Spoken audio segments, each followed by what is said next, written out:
오늘 우리에게 주시는 하나님의 말씀은 에베소서 4장 말씀입니다. 에베소서 4장 25절부터 32절 말씀, 지난주 말씀하고 같은 말씀이에요. 우리 한 절씩 교독하도록 하겠습니다. 그런즉 거짓을 버리고 각각 그 이웃과 더불어 참된 것을 말하라. 이는 우리가 서로 지체가 됨이라.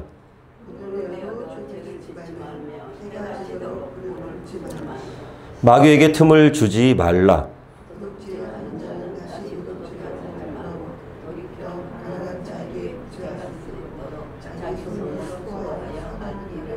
무릇 더러운 말은 너희 입 밖에도 내지 말고 오직 덕을 세우는데 소용되는 대로 선한 말을 하여 듣는 자들에게 은혜를 끼치게 하라.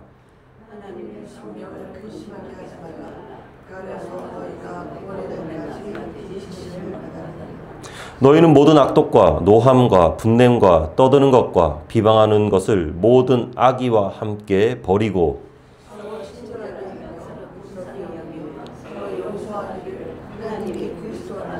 너희를 용서하심과 같이 하라. 아멘. 지난 주일에 우리는 옛사람의 옷을 벗어버리고 새사람의 옷을 입는다는 것, 그리스도인들은 다 그렇게 살아가야 되는데 그럼 무엇이 구체적으로 어떻게 하면 옛사람의 옷을 벗어버리는 것인가, 어떻게 하면 새사람의 옷을 입는 것인가에 관해서 함께 나눴는데요. 첫 번째는 언어를 바꿔야 된다, 말을 바꿔야 된다라고 했습니다.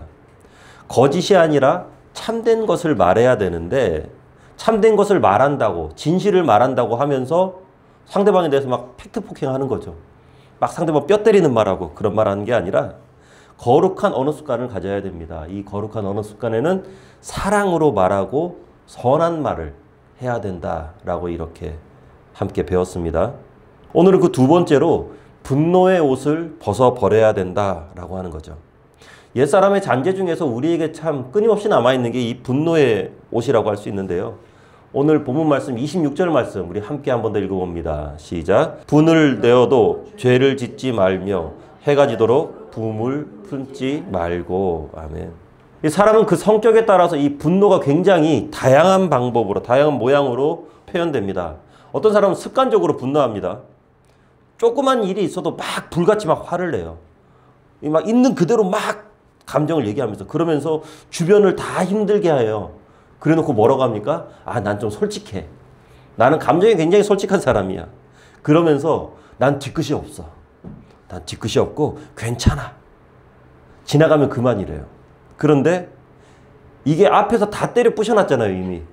그렇기 때문에 뒤끝이 남을 게 없어요. 어떤 사람은요, 표현을 안 하고 이 분노를 꽉꽉 눌러놔요. 꾹꾹 눌러놓습니다. 그렇게 참고 참다가 어느 날 갑자기 막 사람이 돌변해요. 막 그렇게 하면서 모든 거 다 뒤집어 버리죠. 이 눌러놓은 용수철이 더 높이 이렇게 튀어오르는 것처럼 참았던 눌러놨던 분노가 분출될 때는 너무나도 파괴적인 모습으로 그게 나타난다는 거죠. 그러다 보면은 주변이 다 놀랍니다. 사람들 다 놀래고 제일 누가 놀래냐면은 그렇게 화내놓고 자기가 제일 놀래요.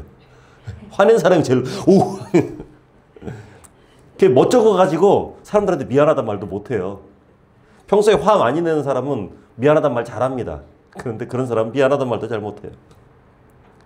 그리고 어떤 사람은 대놓고 분노를 표시하지는 않는데 이게 좀 서늘해요. 무슨 온유월 설이 내리듯이 가만히 있으면서 이 절치부심하고 와신상담합니다. 한국의 처녀귀신들 같이 있잖아요. 막 하면서 막 이렇게 막 가는 것 같아. 기회만 엿보고 있어요. 예. 어떻게든지 내가 복수할 것이다. 이런 분들 특징이, 이 온유한 분들이, 이런 분들이 의외로 많습니다. 사람들한테 굉장히 온유하고, 아, 저 사람은 정말 괜찮은 사람이야, 화도 낼 줄 모르는 사람이야. 아니에요. 예. 싹 이렇게 보고 있어요. 복수의 시기만 보고 있는. 자, 여러분들은 어떤 케이스에 해당되십니까? 중요한 건 어떤 케이스든지 간에 분노는 독을 품고 있고요. 주변을 다 파괴해버린다는 거죠. 그리고 사실 은혜 받은 사람들, 주의 사람들, 이 크리스천들이 은혜 다 쏟아버리는데 가장 쉬운 게 바로 이 분노입니다. 분노라고 해서 뭔가 어마어마한 분노 막 왁 하면서 막 상 다 뒤집어 엎고 이런 게 분노가 아니에요. 뭐 그런 것도 분노는 분노지만요. 예배 잘 드리고 은혜와 기쁨이 가슴속에 이렇게 충만합니다.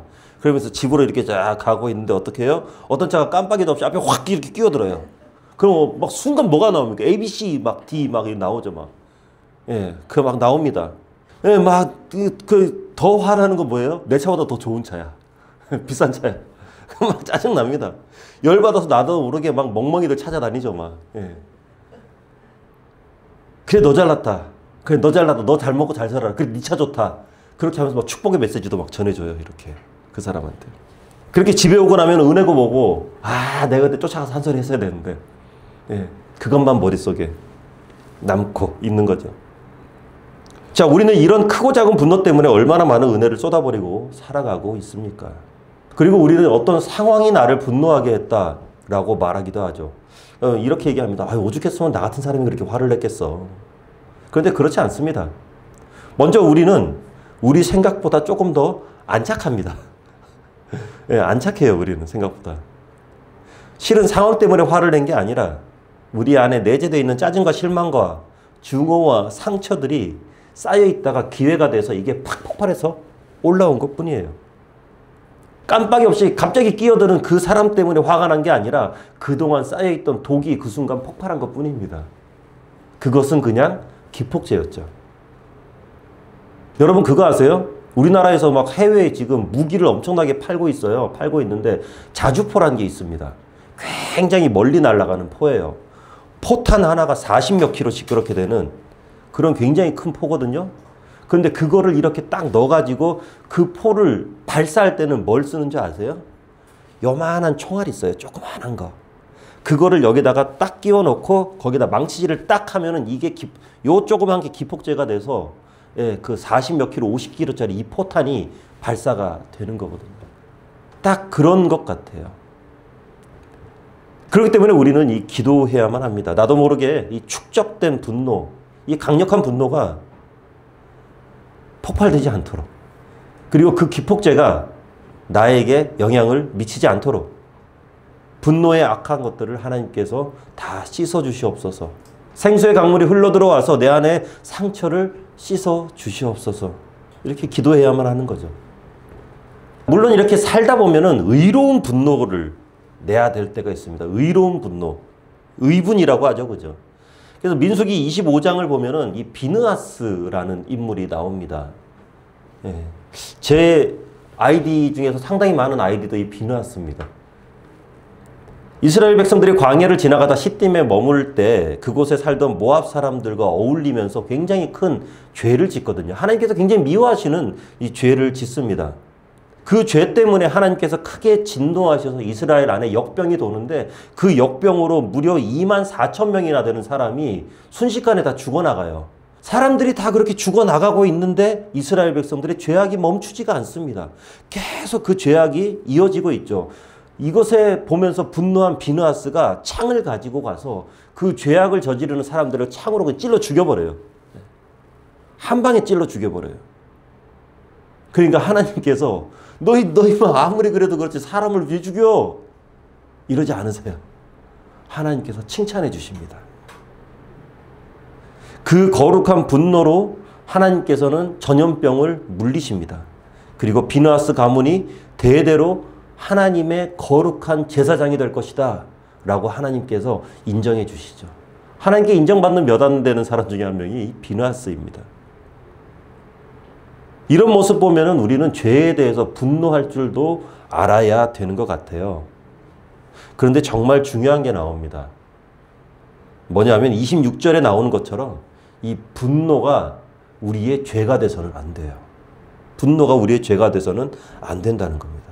만약에 분노를 내야 하는 정말 절박하면서도 절실한 상황이 됐다고 해도, 그리고 정말 그 분노가 의로운 분노가 되었다고 해도 그 분노 자체가 죄가 된다면은 그냥 분을 안 내야 돼요. 안 내는 게 좋죠. 사실 모든 분노에는 이 함정이 도사리고 있거든요. 이 가끔 이렇게 문제 있는 교회들, 좀 시끌시끌한 교회들 가보면은 꼭 그 교회에 보면은 목소리 큰 성도님들이 있습니다. 분노하는 성도들, 의분을 내는 성도님들이 있어요. 그분들의 분노는요, 분명히 공의를 위한 분노입니다. 왜냐하면 자기에게 이익이 돌아온 건 눈꽃망친도 없어요. 그냥 다 의로운 분노예요. 공익을 위한 분노예요. 그런데 그렇게 문제 해결과 공의를 위한 분노의 결과, 이 분노의 결과를 보면 거의 대부분 더 큰 문제를 일으킵니다. 네. 처음에는 요만한 문제였던 게 나중에 보면은 막 이렇게 눈덩이처럼 불어나 있다는 거죠. 그리고 결국 굉장히 볼썽사나운 모습으로 마무리돼요. 야, 어떻게 교회가 저러나? 라는 오히려 믿지 않는 사람들에게 그런 소리를 듣는 그런 모습이 돼버린다는 거죠. 그러면서 결국 교회가 쪼개지거나 너무나도 많은 사람들이 마음의 상처를 입고 교회를 떠나거나 그러면서 하나님과 교회에 먹칠만 하는, 거의 다 보면 그런 결과거든요. 왜 그럴까요? 이 분노가 죄가 되어버렸기 때문입니다. 비록 시작은 공의와 정의와 의로움을 부르짖었을지 모르지만 결국 거기에는 남을 정죄하는 마음, 비난하는 마음, 남을 억누르고 내 것만 주장하고 싶은 것, 그리고 가장 중요한 게 뭐냐면은 사랑은 온데간데 없고 미움과 다툼만 남아있다라는 거죠. 비느하스의 분노는 하나님을 사랑하는 마음만 가득한 분노였죠. 그런데 거의 대부분의 사람들의 분노는 보면은 사랑이 없어요. 사랑이 없어요. 의로운 분노는 물론 반드시 필요합니다. 그리고 이것은 개인과 교회에 그리고 사회에 유익을 주는 것일 수도 있어요. 하지만 그것이 죄가 되지 않도록 우리는 고도의 절제력이 필요하죠. 할 말과 하지 말아야 할 말을 잘 구분해서 선을 잘 맞춰야 돼요. 이건 또 균형 감각이죠. 어느 정도까지 할 말만, 무엇보다도 우리의 형제 자매를 향해 그리고 하나님을 향해 진정한 사랑의 마음이 가득 차 있어야 된다는 거죠. 이 사랑의 마음을 가지고 분노하면 됩니다. 하나님을 사랑하는 마음으로 화를 내면은 괜찮아요. 왜냐하면 하나님께서 그 시간을 지배하고 있기 때문입니다. 내가 하나님을 영화롭게 하겠다라는 그 마음만 갖고 있다면, 어느 한순간도 놓치지 않는다면, 예전에 청년부 맡을 때 어떤 한 청년이 그걸 물어봤어요. 목사님, 저 직장생활 하다 보니까 술자리를 안 갈 수가 없는데, 예, 목사님 이거 어떻게 해야 됩니까? 예, 저는 도저히 이게 영업이라서 술을 안 마실 수가 없습니다. 제가 그랬죠. 뭐 술 마신다고 해서 천국 못 가는 건 아닌데 한 가지만 지켜라. 너 술 마시기 전에 꼭 기도하고 술 마셔라. 예, 왜냐하면 그것도 하나님께서 우리에게 주신 귀한 음식이니까. 꼭 기도하고 술 먹고 술 한 잔 한 잔 마실 때마다 내가 이것은 하나님의 영광을 위해서 마신다. 그리고 그 자리에서 복음 전할 수 있으면 술 마셔라. 만약에 그렇지 않다면은 안 하는 게 좋다. 왜냐하면 절제력을 잊어버리니까. 분노도 그런 것 같습니다. 그 분노를 내기 전에 내가 하나님께 정말 전심을 다해서 기도하고, 그리고 그 모든 순간마다 하나님의 영광만을 생각하고 있다면은 뭐 그게 그렇게 크게 잘못될 것 같지는 않아요. 어떤 분들 이렇게 말하는 분들도 있습니다. 예수님도 원래 한성질 하시잖아요. 그러면서 예수님께서 성전에서 장사하는 사람들 테이블 다 엎어버리시죠. 거기 있는 사람들 보통 사람들 아닙니다. 예, 뭐 그냥 성경에 나와서 그 예수님께서 그렇게 하셨으니까 그렇게 하셨나 보다라고 생각할 수 있겠지만 아니에요. 전 세계 각지에서 오직 그 대목 하나만 보고 사람들이 몰려드는 거예요. 1년에 한 번씩. 몰려들어가지고 거기에서 장사하는데 어디 보통 사람들 왔겠어요. 어지간한 어깨들, 이런 덩치들 그 자리에 다 있었을 거예요. 근데 거기에서 예수님께서 상을 들어오고 채찍질을 했다. 어떤 분들은 그런 얘기도 하더라고요. 예수님이 원래 목수 생활하면서 아마 온몸에 근육이 장난 아니었을 거다. 거기에서 막 채찍질하고 했던 그 예수님에 비하면은 나는 아무것도 아니잖아. 아니에요. 그거는 예수님이니까 가능한 거죠. 우린 예수님이 아니잖아요. 전제 자체가 잘못된 전제라는 겁니다. 우리는 악으로 악을 이기는 것이 아니라 선으로 악을 이기는 방법을 우리는 배워야만 하는 사람들이죠. 예수님은 그렇게 하실 수 있는 분이고 우리는 아직은 아니에요. 다윗이 사울과 같은 방법으로 정권을 찬탈하려고 했다면 엔게디 굴에서 기회가 왔을 때 옷자락을 베는 것이 아니라 사울의 목을 뱄을 겁니다. 그런데 다윗은 사울의 방법이 아니라 하나님의 방법으로 사울을 이겼죠.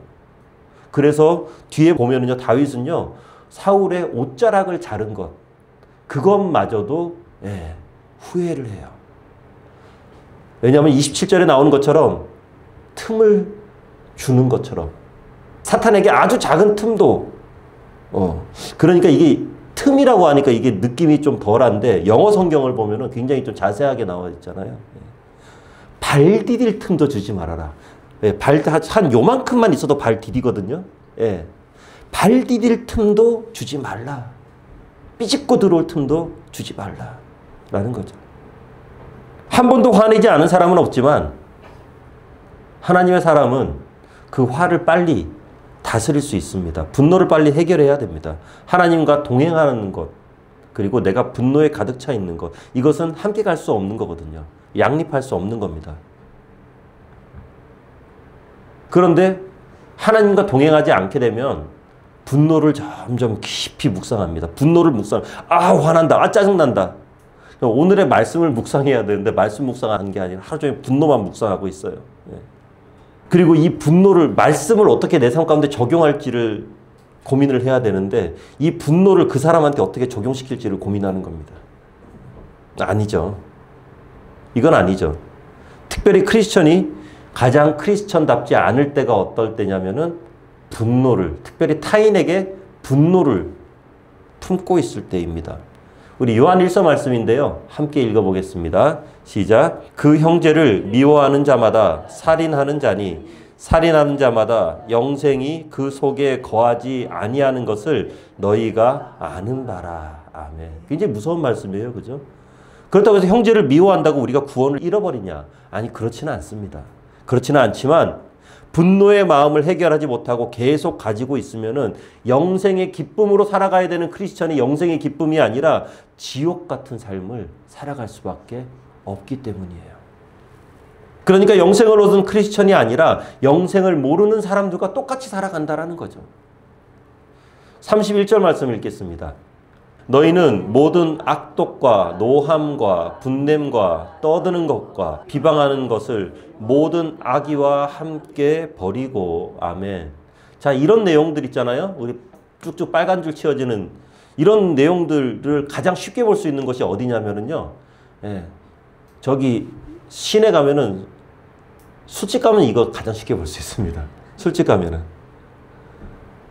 거기 가면은 다 그러고 있죠. 상사 욕하고 후배 짓밟고 동기들 음해하고 어떻게든지 끌어내리고 조금만 부딪혀도 화내고 평소에는 죄송합니다 하면서 끝날 것 가지고 멱살 잡고 소리 지르고 난리 나면서 파출소에서 경찰서 출동하고요. 난리가 나죠. 사탄이 역사하는 곳, 그런 곳에서 뭐 선한 것이 나올 리가 없습니다.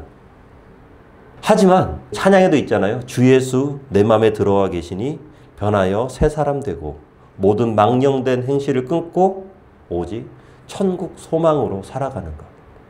이것은 바로 새 사람이면 가능한 거예요. 주변에 그런 사람들이 있습니다. 아유, 저 인간 되겠나? 저 사람 되겠나 저거? 한숨 푹푹 나오는 사람들 있죠. 예수님을 만나야 됩니다. 예수님을 만나야 돼요. 그리고 그 사람들을 예수님을 만나게 하는 방법이 있어요. 그게 뭐냐면은 32절에 나와요. 우리 함께 한번 읽어봅니다. 시작. 서로 친절하게 하며 불쌍히 여기며 서로 용서하기를 하나님이 그리스도 안에서 너희를 용서하심과 같이 하라. 아멘. 우리 모두를 통해서 이런 예수님의 용서가 쭉쭉 흘러나가기를 간절히 소망합니다. 교회가 세상과 다른 것은 바로 이겁니다. 크리스천들이 넌 크리스천과 다른 것이 바로 이거죠. 세상에서는 용서해 주지 않아요. 세상에서 받을 수 없는 용서가 크리스천을 통해서 그리고 교회를 통해서 흘러나가야만 하는 겁니다. 세상은 결코 봐주지 않습니다. 사안의 경중에 따라서 그리고 때로는 뭐 그렇죠. 초범이냐 재범이냐 이런 것에 따라서 형벌이 달라지죠. 언제든지 합당한 대가를 지불하도록 합니다. 하지만 이 말씀에 나와 있는 것처럼요. 예수님께서 나를 용서하신 십자가를 지심으로 용서받을 수 없는 죄인인 내가 용서받았다는 그런 사실을 우리가 알 때 우리는 도저히 용서할 수 없어 보이는 사람이라 할지라도 용서할 수 있게 되는 거예요.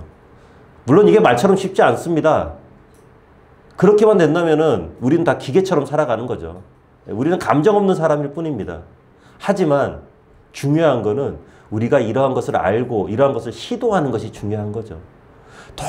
도저히 안 될 것 같으면은요, 그냥 어금니 한 번씩 꽉꽉 깨무면서 속으로라도 내가 아니라 예수님 때문에 내가 당신 용서한다. 이거죠. 그리고 그것에 대해서 뭔가 내가 표시를 내는 거 굉장히 중요해요. 왜냐하면 그것은 나를 위해서 중요합니다. 그래서 제가 많이 이렇게 권면하는 게 뭐냐면 용서해야 될 사람한테 하다못해 직장 가서는 그렇잖아요. 그 사람 책상에다가 껌 한 통만 올려놔라. 그게 내가 용서의 신호인 거예요. 그 사람은 있을 때 굳이 할 필요 없어요. 없을 때 해도 괜찮습니다. 그리고 이 사람은 껌을 한 통 줄 만한 그런 위인도 못 되는, 도저히 용서가 안 되는, 그러면은 그 빼갖고 나머지는 내가 다 씹고 하나만이라도. 이게 굉장히 중요합니다. 근데 이게 내가 뭔가 행동으로 시작하는 거. 그 사람이 평소에 좀 당뇨가 있다. 그러면은 당뇨에 좋은 캔디 같은 거 있잖아요. 그런 거 하나라도 이런 행위를 통해서 우리 안에서 그리스도의 용서가 시작되는 거거든요. 내 힘으로 하는 게 아닙니다. 예수의 사랑으로 품는 거예요. 자, 마지막으로 땀 흘려 일하며 살아야만 합니다. 우리 28절 말씀 함께 읽겠습니다. 시작. 도둑질 하는 자는 다시 도둑질하지 말고 돌이켜 가난한 자에게 구제할 수 있도록 자기 손으로 수고하여 선한 일을 하라. 아멘. 이게 도둑질하는 게 꼭 남의 것을 허락 없이 몰래 가져와서 내 것으로 만드는 것, 훔치는 것, 이런 것만 도둑질이 아니고 내가 수고하지 않고 남이 수고하는 것을 내가 공짜로 먹으려고 하는 것, 이것 자체도 도둑질이에요.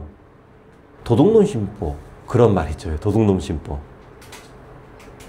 이런 사람들을 보면은 노동을 경시합니다. 땀 흘리는 것 자체를 굉장히 하찮은 것으로 생각을 하죠. 땀의 가치를 무시합니다.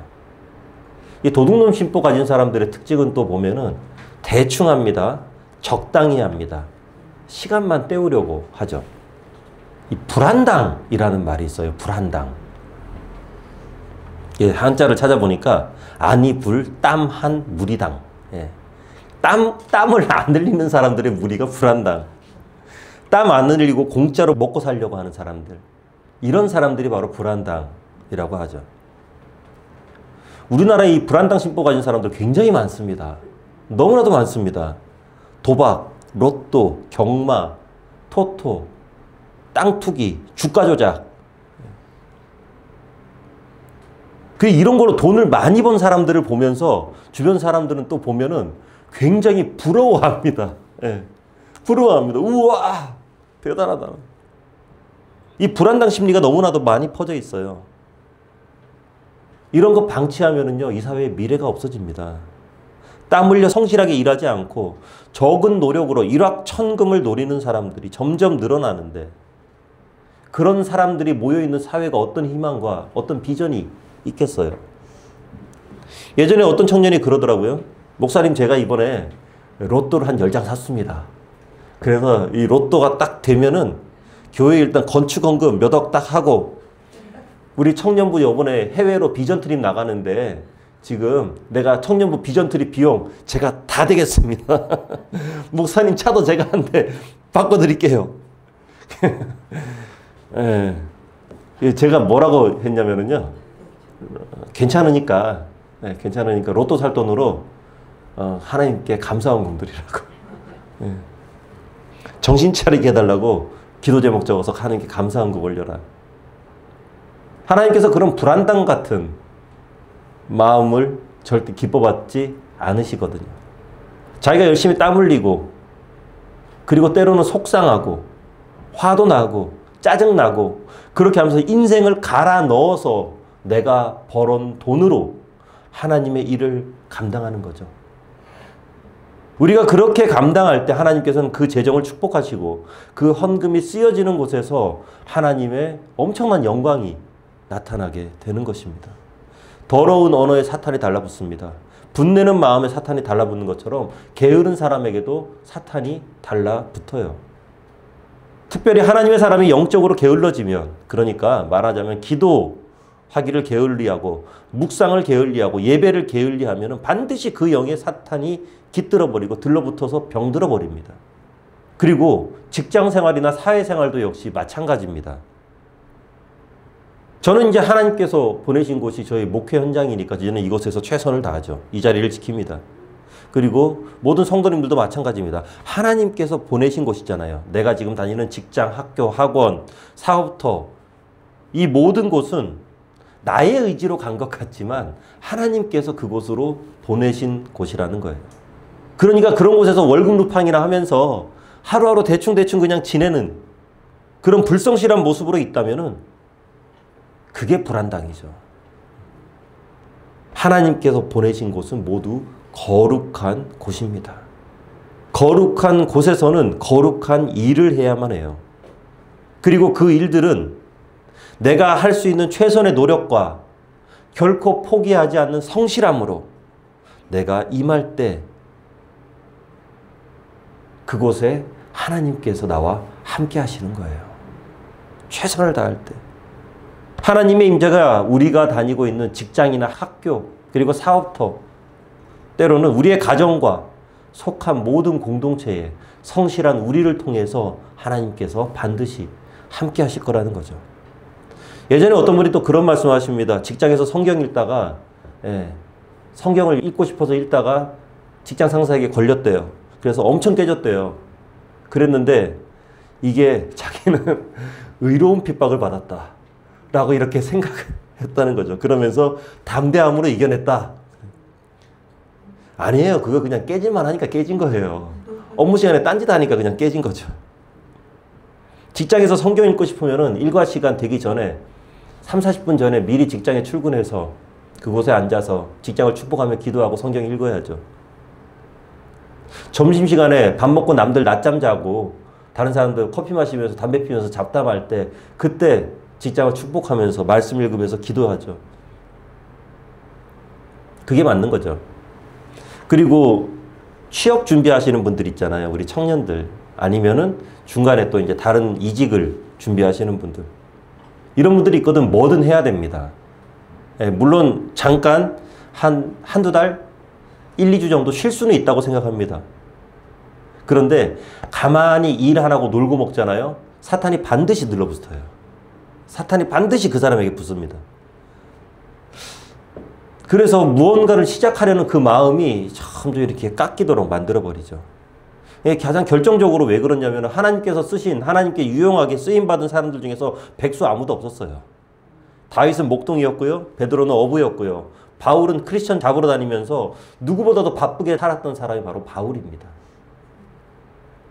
그러니까 지금 취업 준비하고 있는 사람들, 그런 분들이 있거든.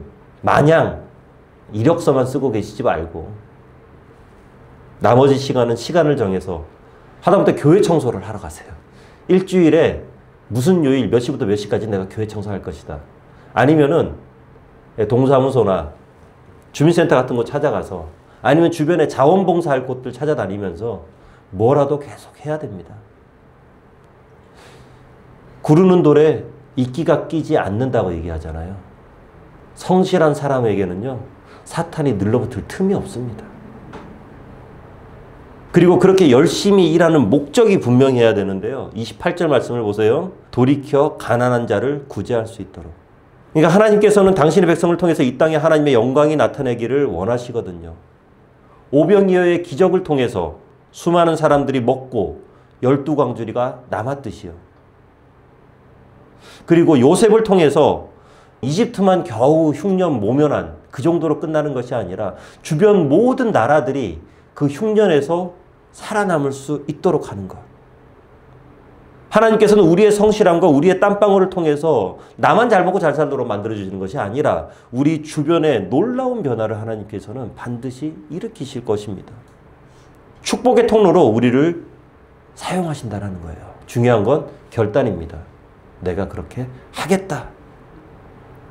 내가 이렇게 열심히 살아가는 목적은 나 혼자만, 내 가족만, 내 식구들만 잘 먹고 잘 살며 호의호식하는 것이 아니라 내 주변을 살리는 것, 나의 이웃을 살리는 것, 그리고 열방을 살리기 위한 것이다. 나 한 사람을 통해서 우리 마을이 전체적으로 잘 살고 부유해진다면 굉장히 괜찮겠죠. 좋은 일이겠죠. 그런데 또 나 한 사람을 통해서 한 도시가 먹고 살 수도 있어요. 나 한 사람을 통해서 열방이 먹고 살 수도 있게 되는 거죠. 하나님께서 쓰실 때는 우리는 어떻게 사용될지 모릅니다.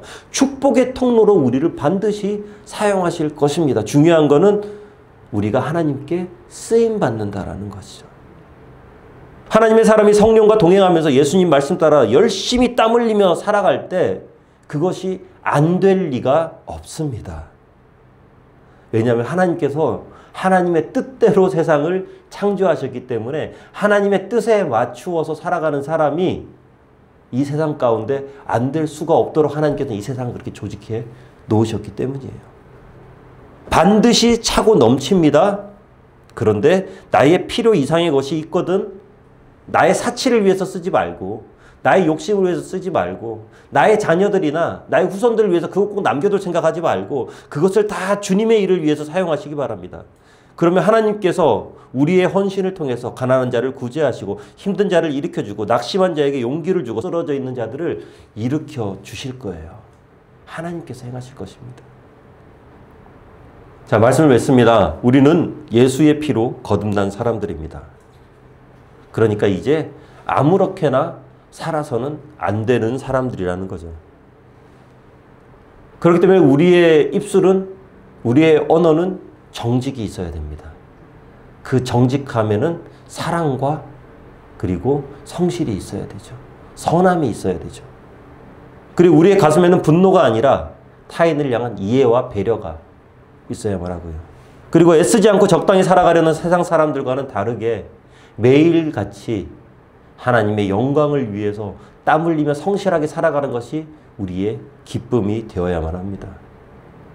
그때 성령께서 우리의 삶 가운데 역사하실 것입니다.